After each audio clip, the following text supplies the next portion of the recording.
Based on your assumption, I hung Nekomaru from the 4th floor of the tower and made the floor descend to the 1st floor. From there, after returning to Strawberry House, I was present when the alarm at the lounge went off, correct? Although going to and fro is busy enough as it is, how would I be able to travel between both houses anyway? I see. The contact elevator was broken. As I recall, the killer tampered with the Grape House control panel, which shut down the elevator. Plus, the stopped elevator should have been facing the Grape House side. If so, the human who used the elevator would have left it at Grape House. For these reasons, it's an indisputable fact that the killer destroyed the elevator at Grape House. Then what's wrong with that? If the elevator was broken at Grape House, he wouldn't be able to return to Strawberry House. And yet he did. However, I was already at Strawberry House. I was present when the alarm in the lounge started ringing. Which means your assumption is clearly wrong. Are you serious? And here I thought it's already been decided. Have you learned your lesson, pitiful humans? You cannot overcome this contradiction. That's wrong. When something is obviously wrong, that's when a contradiction is born. There's no such thing as a contradiction that can't be overcome.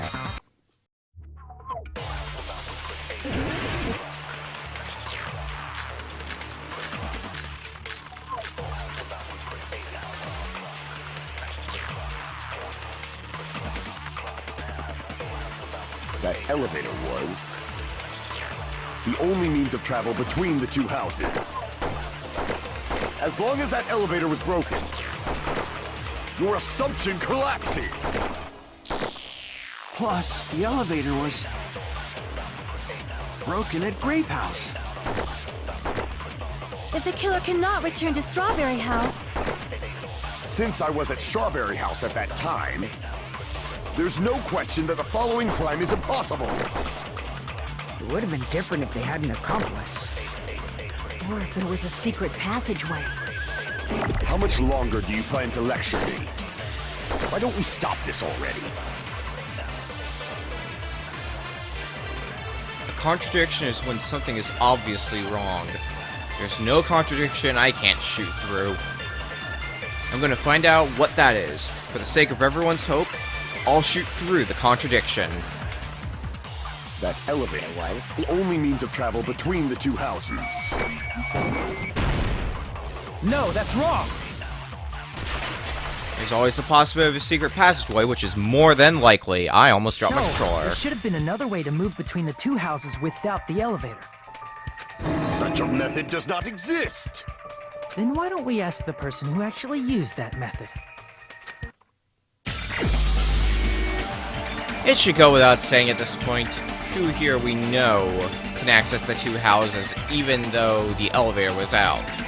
There's a certain someone, a certain mischievous person, decided to make an appearance at Grape House from Strawberry House. And that was you, Nagito. You're the only one! Nagito, you should know. What are you talking about? Don't play dumb.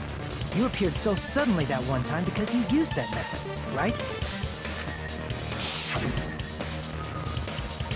Nagito, why are you here? Because I showed up? There's a secret passage connecting the first floor of Strawberry House to the third floor of Grape House. Isn't that right? Jeez. Once again, I let the reserve corps show up. But you're right. There's a door on the floor of the Octagon, which is on the first floor of Strawberry House. After I opened the door and went down... Surprise, surprise!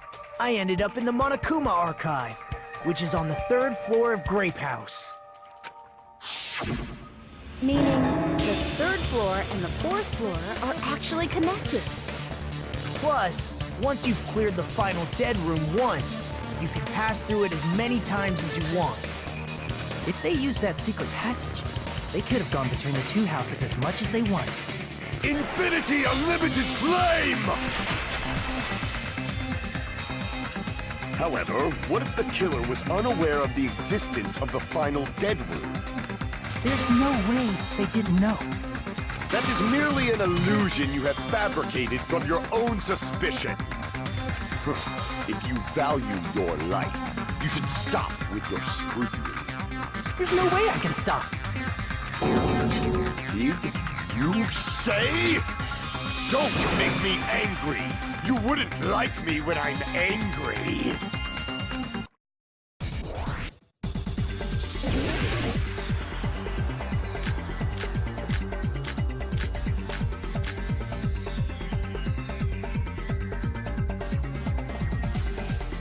Even if the turbid box doesn't exist, you could travel through multiple planes, provided you use a spacious wormhole. However, how frail, I say! Your decayed illusion. Shall I feed you to the progeny of vile deities?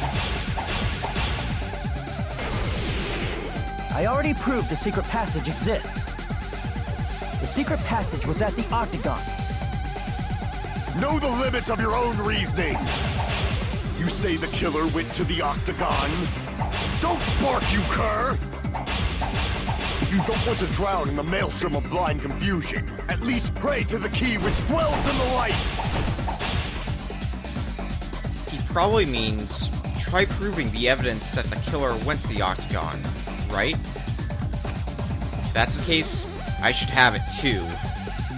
The key which dwells in the light that will break through the darkness. Know the limits of your own reasoning! You say the killer went to the Octagon? Don't bark, you cur! If you don't want to drown in the maelstrom of blind confusion. Allow me to cut through those words! Where do you think the killer got the wire from? And the hammer? And the wire chains? used to string up Nekomaru's body. The hammer that looked like the weapon. And the chain on the door in the tower. Those are all the items that weren't in Funhouse. Where did the killer obtain them? The only place I can think of is the Octagon. There were various weapons and tools there. I'm pretty sure I saw stuff like wires, hammers, and chains too. Since those items were used in the crime, there's no doubt that the killer went to the Octagon. If that's the case, they obviously know about the secret passage too, right? It seems this is the end. Normally we'd end up listening to Hajime lecture us with a very long summary of the case. But there's no reason to waste any more time on this opening act. So I'm going to end this right now. Hey, what are you... First of all, by messing with all the clocks in the building, Gundam tried to lure only Nekomaru. The elevator was probably broken by that point. Thanks to that, Nekomaru wasn't able to go to Grape Tower, which was supposed to be the meetup point. So he tried going over to Strawberry Tower, just like we did when we found out the elevator was broken. Well, it's obvious he'd attempt that. At that time, we didn't know the two towers were the exact same place. Also, the button in Strawberry Hall wasn't broken, so he was easily able to enter Strawberry Tower. But surprise! Gundam was waiting for Nekomaru's arrival. Hold on. If Nekomaru didn't go to Strawberry Tower, what would the killer have done then?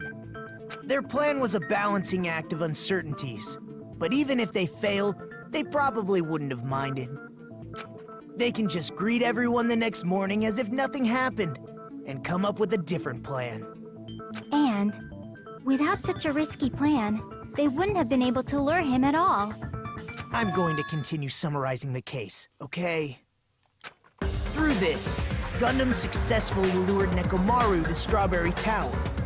There's no way he could fight head-on with the robotic Nekomaru, so by pressing the goodnight button, he rendered Nekomaru powerless without fighting him. Hold on! You... What did you just say? That I didn't battle? What's wrong with that? Don't mess with me! Don't mess with me! I cannot ignore those words! Why are you angry all of a sudden? You fools do not understand! You don't understand at all! Ha! You make me laugh! After all this time, you still don't understand anything at all! I don't understand anything. What does that mean? It appears I cannot finish just yet. Maybe I'm just a human destined for hell. However, I cannot finish just yet. I cannot finish!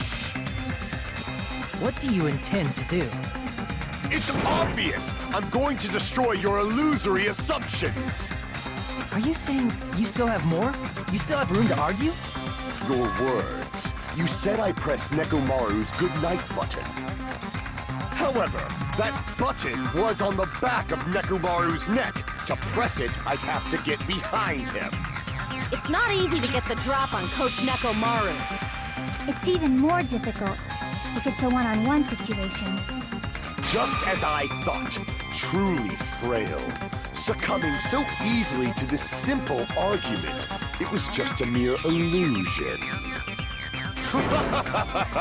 If you want to set me up as the killer, at least surpass your own human limitations. That's wrong, Gundam. You're the one who's wrong. Such a wonderful line. However, I cannot say that I'm satisfied. Listen well. I shall teach you 2 tips for making someone admit their defeat. First, you must crush them with your own overwhelming power.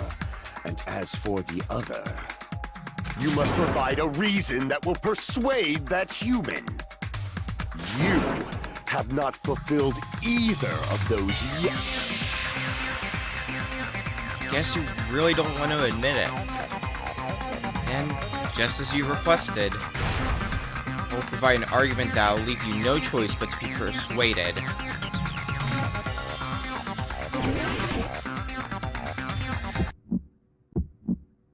I won't let you! For the Tanaka Empire! Wither! Crushed as David prophesies! I won't let you! For the Tanaka Empire! Wither! Crushed as David Show me the cadaver! I won't let... For the Tanaka Empire! Wither! Crushed as David prophesies! I won't let you! For the Tanaka Empire! Wither! Crushed as David prophesies! For the Tanaka Empire! I won't let you! For the Tanaka Empire! Wither! Crushed as David prophesies! I won't let you! It's Nekomaru's back. Do you really think I can get behind him so easily? This is the end! Using your 4 hamsters you always keep with you, it would have been possible. Even if you didn't get behind Nekomaru, you should have been able to press the button on the back of his neck. As long as you have the power of the hamsters you keep with you. Oh? Are you seriously saying he used his hamsters to press the button on the back of Nekomaru's neck? Of course that'd be impossible for a normal hamster, but it would have been possible for Gundam. In fact, we saw that with our very own eyes, right? Emissary of evil, in accordance with our ancient contract, the time has come to lend me your aid. Pierce through, Supernova Silver Fox Sandy.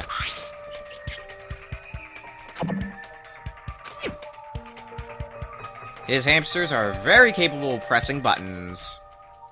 Truly, this is the skyline lamentation art of the demon mouse. Fwahaha! Soon the door of destiny shall open.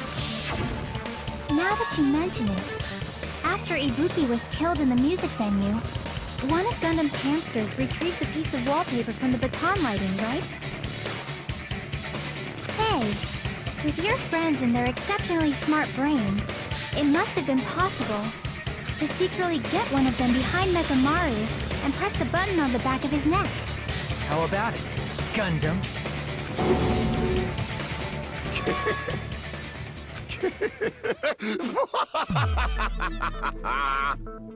Not just myself, but you actually brought up how splendid my subordinates are. I have no recourse but to admit it. Admit it? Did you say you admit it? It appears I've obtained a one-way ticket to hell. Fine! Then you must trample me underfoot and advance. Victory can only be built upon a foundation of corpses. You cannot find peace without sacrifice anywhere. Now, trample this life. Trample it as though it were mere trash on the side of the road. Pull the curtain strings of this worthless performance with your own two hands.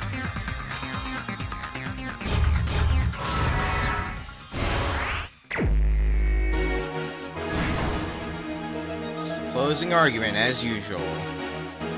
So what do we have? Set the lounge's clock alarm. It'll probably be this one. It doesn't really show who. I think, yeah, that's what it is. Who's in the lounge since early morning? Would have been Fuyuhiko, but we don't have that yet. What time did Fuyuhiko see Nekomaru? We don't have that one either. Nekomaru's weakness, don't have. Wire wrapped around Nekomaru's feet. Don't have that. We don't have a lot of these, do we? The killer destroyed what after leaving the tower? It would have been the controls, but it wouldn't be this one. Oh wait, no. We have it. It's this one. I'm smart. I feel smart, guys. Was the fake weapon left at the tower? We don't have that yet. We gather at the lounge. That would have been the killer, Fuyuhiko, and Kazuichi. Alright, stock number 2. Why did Nekomaru fall? I don't think we have that yet. You heard the rumbling noise. Well, Akane did hear that, but that's right here, so we'll just pretend that doesn't exist. Fake weapon left at the tower, we still don't have. The wire wrapped around Nekomaru's feet. Doesn't look like we have that yet. Nekomaru's weakness. Maybe his goodnight button. What time did Fuyuhiko see Nekomaru? That would have been 5 a.m. Who's in the lounge? Fuyuhiko. And yep, that's everything for the time being. Or like everything in the beginning part of it. Yeah, here's the first one in sequence. The wire wrapped around Nekomaru's feet. Do we actually have that yet? That might be referring to how it was hung on the doorknob. Yep. That's exactly what it was. Just a fake weapon left at the tower. The hammer we don't have yet still. Why did Nekomaru fall?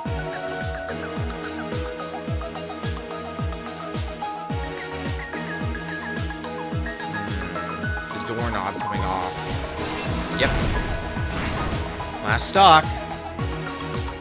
Alright, well the hammer's here. And that was the fake weapon. And we also heard the rumbling noise. Here's everything that happened in this case. Let's first go over the many tricks the killer prepared before they committed the crime. First, they destroyed the contact elevator. This separated Nagito and the others in Strawberry House from our group in Grape House. Next, they lured Nekomaru out by himself by turning back all the clocks in the funhouse by 2 hours. Additionally, in order to secure an alibi, the killer went to the Strawberry House lounge and set the wall clock's alarm to 5:30 a.m.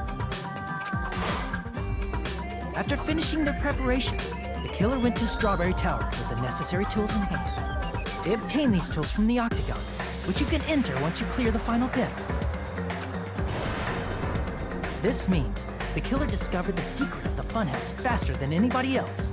That secret being, Strawberry House and Grape House are actually the same building. On the morning of the incident, Nekomaru woke up and headed over to Grape Tower for a specific reason.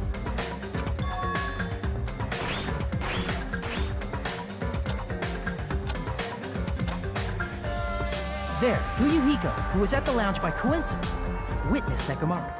According to Fuyuhiko's testimony, that was around 5 a.m., but by that point, the killer had already messed with our perception of time. In actuality, Fuyuhiko witnessed Nekomaru at 7 a.m. That's also the same time Monokuma Tai Chi begins. Nekomaru went to Grape Tower to participate in that. However, because the contact elevator was broken, Nekomaru was unable to go to Grape Tower. So he decided to try going to Strawberry Tower.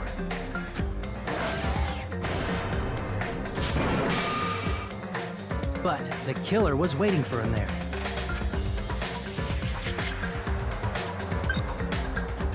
With the power of hamsters, they were able to press the good night button on the back of Nekomaru's neck.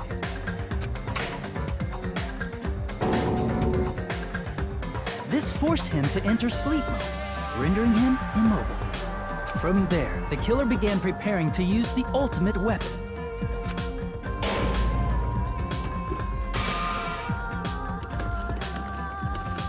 First, they set the alarm in Nekomaru's chest to 7:30 a.m. so he'd wake up.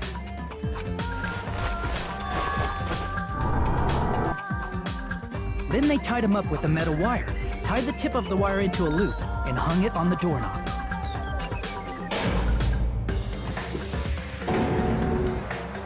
After leaving Strawberry Tower, the killer then destroyed the door button to Strawberry Hall. They did this to keep us from entering Strawberry Tower, and to keep us from discovering the secret of the building's structure that they used to kill Nekomaru.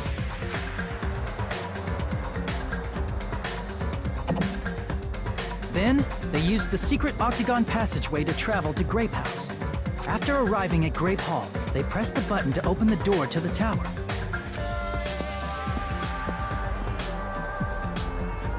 When that happened, the elevator-like floor of the tower began descending, and Nekomaru's body was still inside, dangling upside down in midair from the wire. The killer entered Grape Tower to see if their setup was successful.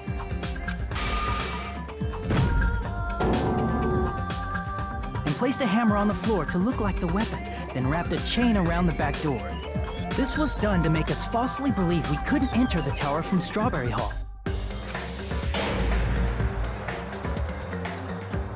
With this, the killer finished their setup and tried to go back to their room using the secret passage, so they could craft their alibi when Nekomaru died from the fall.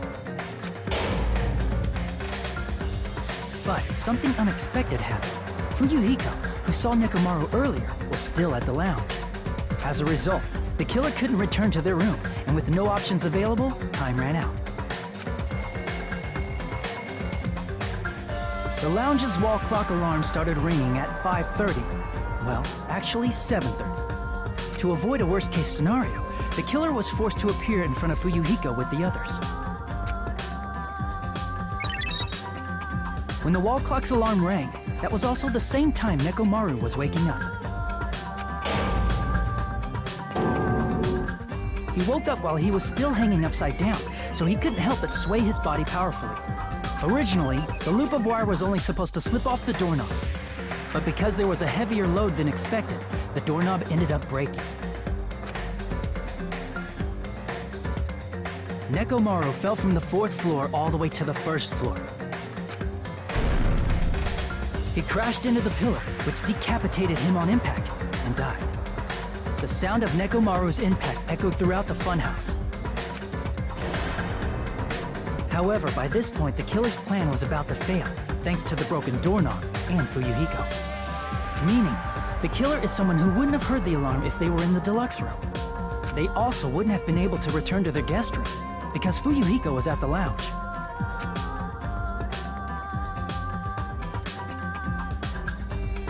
That someone is Gundam Tanaka.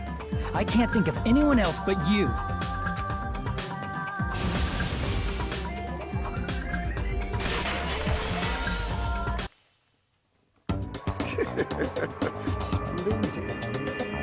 That was splendid. For a mere human, you did quite well. Stop. Stop it already. Stop using weird words to avoid the truth. Or I'll friggin' kill you myself! I cannot believe it. I just cannot believe. You killed Nekomaru? I cannot believe something like that. You don't wish to forgive me? Do you feel regret?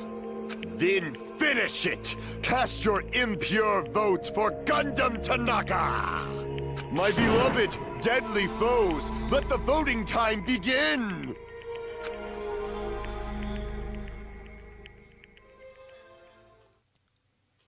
That's our 4th trial for the books.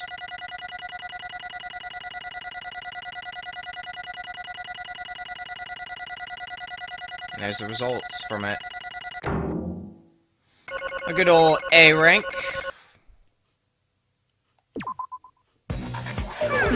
This result isn't all that exciting. Now then, please pull the lever in front of you and cast your vote. Who will be chosen as the blackened? Will you make the right choice or the dreadfully wrong one? Please pull the lever!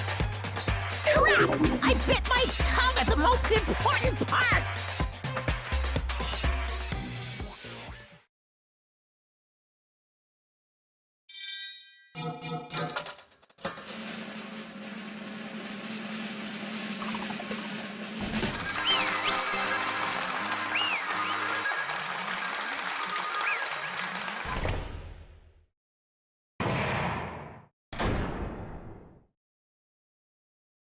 Danganronpa.